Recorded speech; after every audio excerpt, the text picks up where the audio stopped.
If you have a fire and a burning desire for it, you should definitely do it, especially if you're the type like me where you don't want to have any regrets. But do know and be prepared that one, it's probably going to take longer than you think it is. I consider myself a decently patient person. And even for me, if I could tell my younger self, I would tell myself that it's going to take longer than even the long time that you think it's going to take. And also that it's a life decision and not a career decision.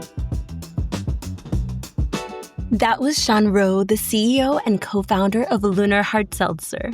And this is Making It Here, a podcast by Epicenter NYC, where we spotlight the real stories behind entrepreneurs, artists, creators, and business leaders forging their own path. Every week, we dive into the hustle, the setbacks, the small wins that make the big picture possible. And every guest will have something to teach us, because making it here isn't easy.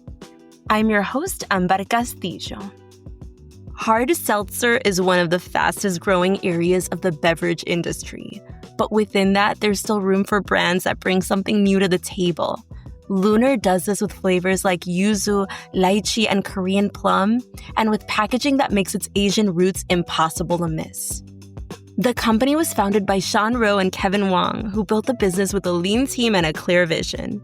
And now Lunar's award-winning drinks can be found in places like Trader Joe's, Whole Foods, and Target. Today, I sit down with Sean to learn more about the realities of fundraising, the importance of staying authentic, and the lessons he carried from working in tech into the beverage world. Let's jump in.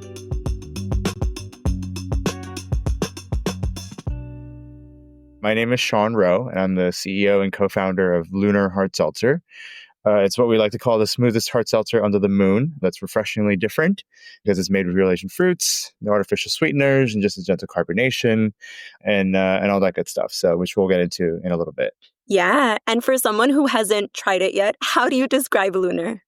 It's a craft hard seltzer. We're taking a page out of, what the craft beer industry was able to build a success on, which is, iterate on kind of its predecessor of, for them, it was light beer. For us, it was kind of the big mass brands of hard seltzers, but doing it with a lot more craftsmanship, higher quality, better ingredients, better taste, and of course, a brand with a story, with a unique kind of point of view and authenticity to it. What does make it stand out from all the other drinks out there, seltzers out there? We're the only ones that, at least that have, like in some of the major chain retailers, like the Whole Foods or the Trader Joe's of the world, that are uniquely and unapologetically Asian in its look and feel, and of course in its flavor profile. That's the one thing that's always helped us stand out, just because it's one of those things that really hasn't been done before. A little bit of a trailblazing, I suppose, but the fact that both the flavors like yuzu, lychee, and Korean plum are flagship flavors, but also the fact that the packaging and the branding around it is hard to miss. It's Asian origin and story. And if we could go back from the beginning, how did Lunar go from this late night idea you had with your co-founder, Kevin, to a real company? It was a late night. There were a couple drinks in, and we were that much younger and that much more foolish. We were always looking for an idea and an opportunity to build on and start a business around. And again, on that one fateful night, when we were just grabbing drinks at our local Korean fried chicken spot, we just kind of noticed that there was a white space in the beverage alcohol section where there's, of course, all the domestic imports like the beers and the kind of mass hard seltzers. They're the imports, but nothing that kind of looked and felt like, me as an Asian American and somewhat of the hyphenated and third culture child. So I think something about the excitement at the time, and again, as you can tell, I enjoy a drink or two as well too. We said, let's give it a try, and went into a ton of R&D to figure out, what the heck, how do you make this? It can't be that hard, right? Spoiler alert, it was a lot harder than we thought at the time. But, we figured it out. And many years later, here we are. Yeah. And how would you say family backgrounds and heritage show up in the flavors? I know you just alluded to some of them. So I'm Korean American. He's Taiwanese American. I grew up with a lot of yuzu tea or yuzu honey citron tea. I think a lot of folks are familiar these days from the H Marts. So that's something that I grew up with during my childhood in Korea. And of course, the Korean plum being a uniquely Korean way of kind of preparing kind of the ume or the green plum that is fairly common throughout Asia.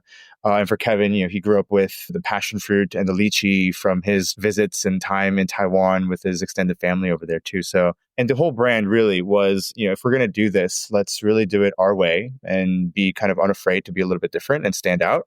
Because one, I think a lot of third culture kids can relate to the fact that that's all we've avoided doing for most of our lives, right? And I think at one point there was a little bit of like, we're a little bit tired of this, and the fact that I'm incredibly proud and feel very special and privileged to have this background as both a Korean and an American, right? And there's a lot of amazing things about it, and wanted something that we could be proud of and be loud and proud about it.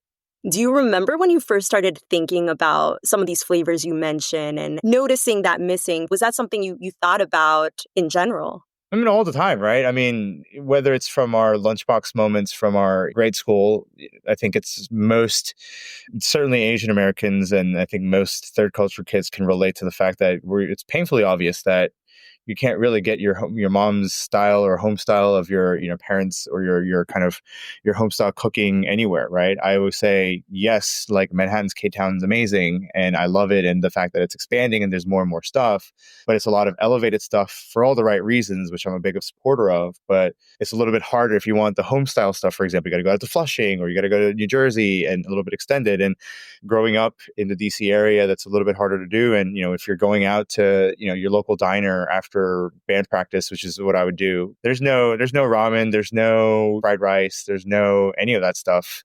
And I had my moments where I was made fun of and embarrassed to bring kind of my parents' food, and that was a kind of like an unspoken thing that we talked about at home, where it's like, okay, cool, there's certain things we're not gonna pack. But as I got older, right, I was always the kid introducing my friends to all these things, right? I was the one that was had boxes of Shin ramen out of the few Asian kids in the hall that I would share with my other friends, right? So it's painfully obvious. And I think that was maybe a motivation to it subconsciously, right? Because it's something that I've looked and seen, or the lack thereof, for a lot of my life. And in what ways would you say New York's culture, energy influenced either branding, the growth, like any approach you had with Lunar? I mean, I would say a big part of it, right? We always said that outside of New York, maybe LA would be the only other city in which we could start a brand that, again, a category like hard seltzer is meant to be enjoyed by the masses. The category we chose intentionally, one that we wanted and intended for everyone to enjoy. So it was one of those, yes, there's a little bit of cheesy, if you can make it here, you can make it anywhere type of attitude as well too. But truly, I think just given that New York being the biggest melting pot in the country and arguably in the world, right? We thought that if there's ever a city that's going to embrace a seltzer that looks as quote unquote different as ours does, it's got to be New York City, maybe LA. Yeah. And so you studied human computer interaction at Yeah. Carnegie Mellon. In plain language, what did that kind of program teach you about problem solving that maybe is applicable at Lunar?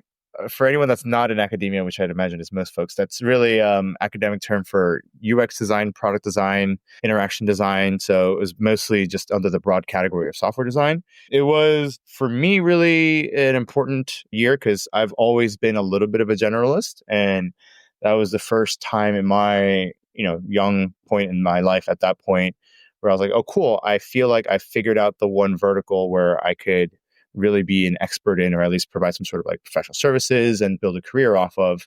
There's a lot of like left brain, right brain kind of cooperation that's needed, a lot of understanding people, but also the hard skills of building designs, understanding, breaking down into different specs and teamwork to be able to do that. And it's a big part of how I ended up in New York, decided to come up here after undergrad and graduate school.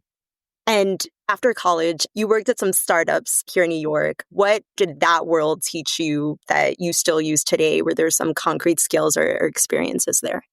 Learning to work in a professional environment. That's not to say, that I had no professional environment or experiences before, but I think in a different type, I'm a, again, son of a Korean American immigrant. My summers and weekends have been spent on all the stereotypical Korean American small businesses, you name it. We've probably been a part of it, right? But I think working in a larger company with a like leadership structure, a goal, and a vertical, and within a particular market and a landscape. I mean, I guess I hated this at the time, but I do think in hindsight, it was a necessary evil per se. Was being a cog in the machine. I think it's just helpful to be a cog in the machine to be able to understand how a machine works, right? So I started at a Series B ad tech company here in New York. Decided to go someplace smaller to wear a little bit more hats because I always knew, again, wanted to get some more entrepreneurial experiences. So I wanted to go somewhere a little bit more upstream. Went to a pre-seed company before starting Lunar. So yeah, just being a part of and understanding how a company, like how does it work, right? How does it grow? How does it evolve, right? How does it recover from, if it gets hurt? How does it, what does this growth spurt look like, and things like that. Just being a part of it.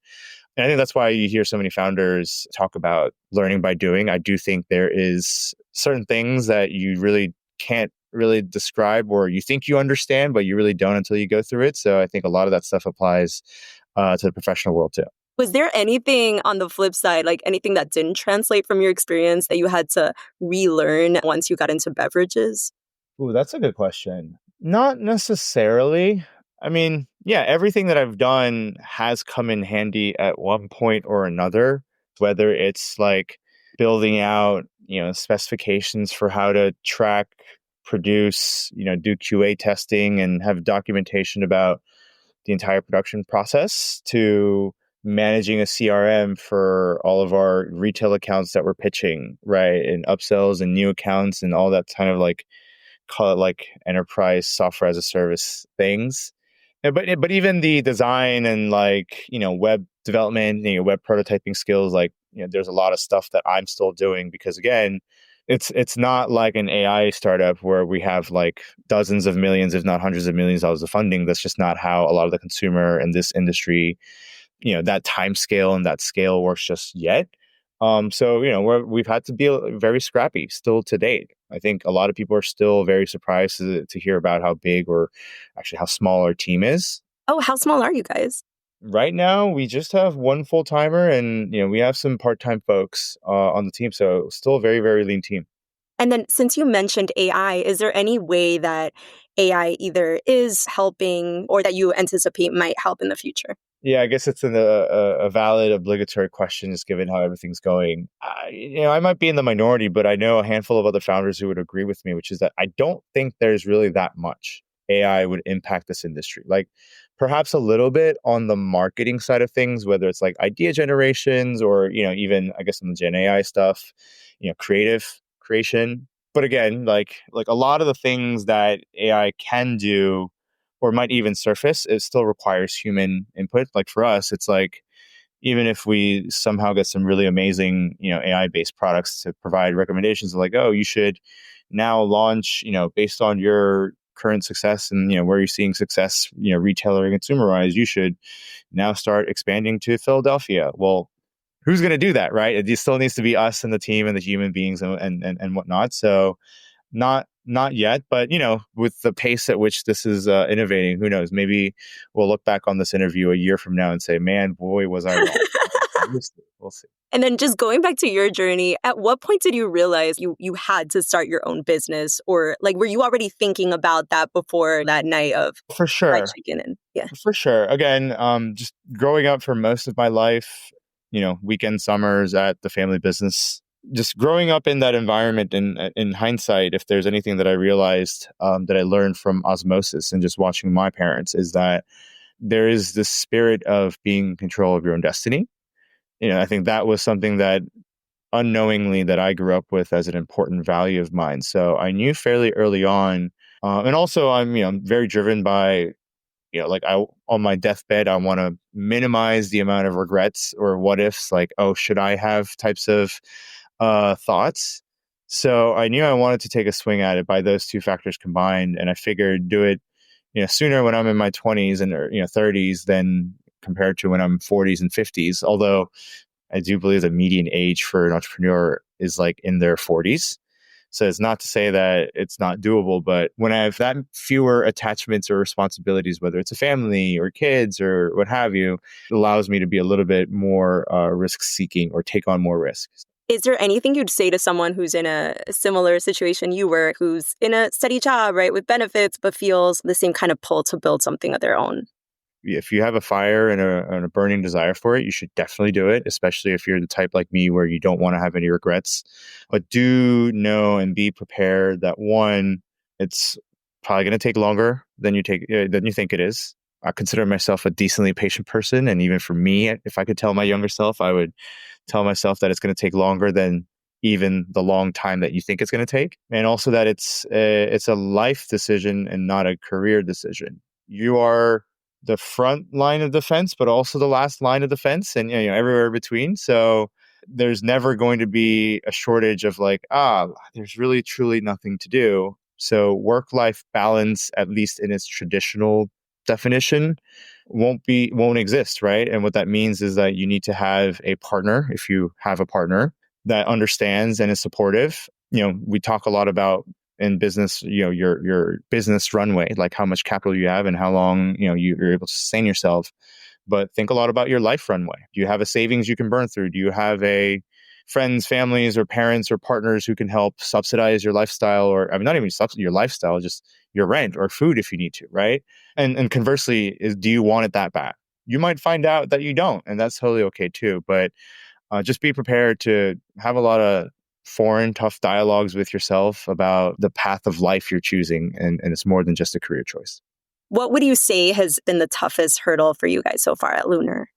I mean, the current investment market is just very tough to get capital. And this is not, I think this applies to most businesses, maybe outside of AI, right? But, a lot of businesses, capital is a lot tougher to come by. So, just that, knock it on every door. You hear a lot about this from a lot of founders, right? Big and small over the years, but I think we've been no exception to it. And again, just having the grit, the patience, but also the optimism, because like, if you're not the most excited one in the room, like why should you expect the other person to be excited about what you're doing too? And I think most founders right now can agree, like that's been a really tough part right now. But I think also it's one of those, the way I've always thought about it too is, whether it's a hero's journey or what have you, any good story, there needs to be some conflict, and how they overcome it is also part of what makes the story awesome. So, man, it's going to make for a hell of a story once we're on the other side of this, right? So that's another way to think about it. Was there ever a moment where you kind of doubted or kind of thought about why you loved a steady job for this? I mean, all the time, right? It's a classic case of the grass is greener on the other side in all facets of life. So, pay time off. Like, I mean, sure, I guess I can technically, by definition, have paid time off, but you're always feeling like there's not enough hours in a day and days in the week. So, like, it takes a lot of concerted effort to even take time off, right? Just even the burdens of responsibility, I suppose. That again, I mentioned this before, where you are also the last line of defense. Whether it's that or sometimes something as simple as like if I'm walking around, with 30 pounds of Lunar in my backpack and walking around shadeless streets of Brooklyn in the summer during a heat wave because I'm still going door to door sales. Like, yeah, it'd be nice to be in a 60-degree office building like I used to be, right? So it's all the time, but I don't know. I guess I'm a big believer in, first of all, everything's hard. Like there's nothing that's really easy. So pick your hard or choose your hard, and I'd rather choose this for, again, all the reasons that I've mentioned, which, like, for example, not wanting to have any regrets later in life. Yeah. And to that image of you kind of going door to door, you've said the beverage world is super relationship driven with the handshakes and the dinners and the face to face. Was it a big adjustment period going from tech to that? Or is tech also very relationship driven? Tech is also relationship driven, but I think there are more touch points that happen analog, right? Or in person in this world. Because if you're a grocery store manager, you're not really that much in front of a computer or what have you. You're always on the go. You're like dealing with your produce truck coming in, or dealing with a customer or whatever it might be. So they're rarely in front of stationary and in front of a computer. So to get their attention, you got to get to them.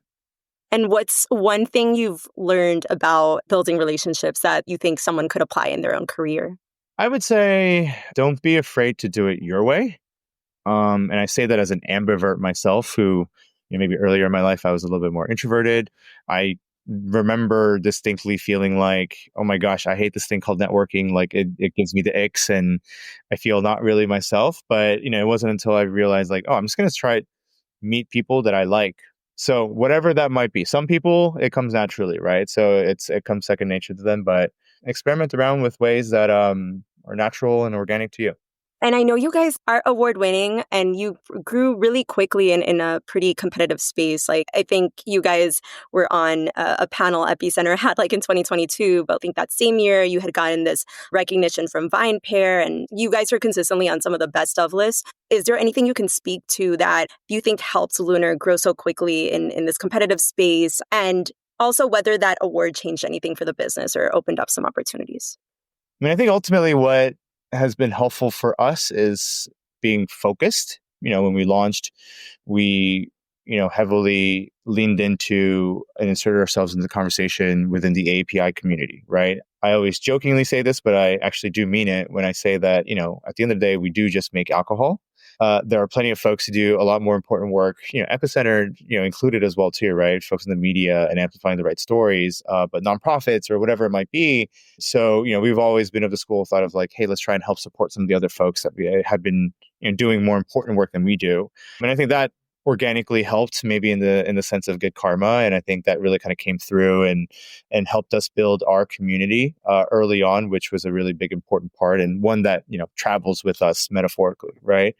And I think that's been really helpful as we expanded into the Whole Foods and the Trader Joe's and the Targets of the world, but also like geographic focus as well too. Being in New York was an important part and a pivotal part of the brand, and it will be for the foreseeable future. And yeah, and I think the awards definitely help. It certainly helped getting some raised eyebrows from my parents, for example. Not that they weren't supportive before, but I guess Asian parents love a good award. But I think in the trade also it does put us on the map. A lot of retailers, distributors, suppliers are always looking for what's the next new cool brand. So I think that certainly put us on the map and helped us find a lot of distribution partners, supply partners, retail partners, and so on and so forth. And what's next for you guys in terms of like new flavors or partnerships or other plans? Yeah. So in the spirit of focus, not that much actually, at least on paper. But a lot of the things that we are working on, we do have some new product innovations in the pipeline. We have what I'll tease as our kind of take and our interpretation of the hard tea that's very popular and fast growing these days. We have something that's that I'm very excited about, and a lot of our chain retailers are excited about.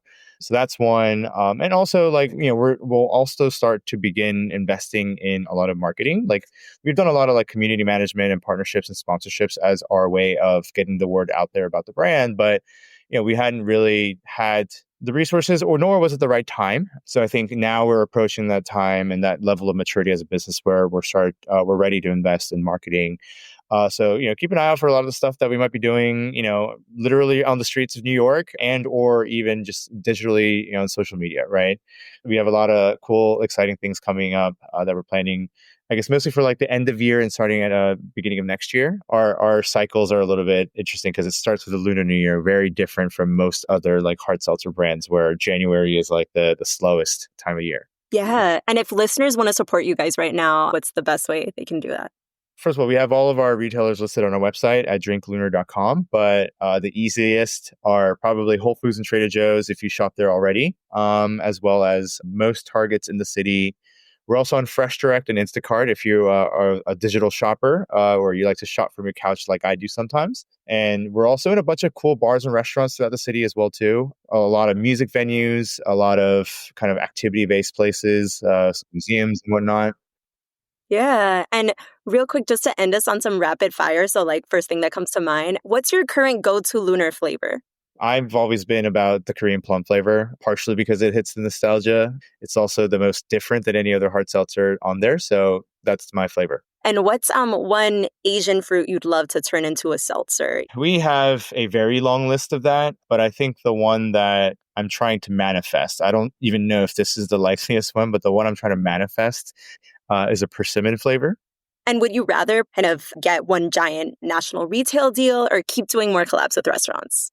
The founder in me says the national retailer because that's meaningful difference to the bottom line, or sorry, I should say immediate noticeable difference to the bottom line. But the creative and the designer in me says the restaurant collabs because that's the fun stuff. Okay, and what's harder, building software and tech or selling drinks in the real world? I think making a drink is easier. making a successful large scale drink brand, I think, is harder than it is to build a larger scale tech company. Just because, again, distribution and gross margins and the unit economics and what it takes to build a business and access to capital is just so different. And what's the most surprising place you've seen someone drinking Lunar? I guess the place isn't surprising, but what comes to mind is who. Shout out to the Bowery, Lower East Side Bowery Whole Foods. I was doing a demo one time, and there were these two wonderful, sweet Chinese aunties who, again, not our bullseye demographic, but they must have spent like 5 minutes, which is, in shopper time, an eternity, looking at every face of like the variety 8-pack and like looking at it 2 or 3 times and so intrigued and ended up purchasing it. So I'll go with that. That story stands out. Yeah, that's the ultimate win. And then just last, how did the very first homebrewed batch of Lunar actually taste like? Ooh, the very first one was, I guess, perplexing. It was enough of what we were hoping and expecting, but also sufficiently different because, again, we weren't like brewing microbiology or like fermentation experts at that point. So it was like, huh? Like this tastes a little bit more sour and yeasty than we thought. So yeah, I'll go with that. If you want to see what all the buzz is about, go taste it for yourself. You can find Lunar Hard Seltzer at various restaurants and shops across the city. To find the nearest location or order online, visit drinklunar.com. That's all for today. Thanks for supporting us as we do our best to support our community. We couldn't do it without you. For more stories like this, make sure to subscribe to our newsletter at epicenter-nyc.com.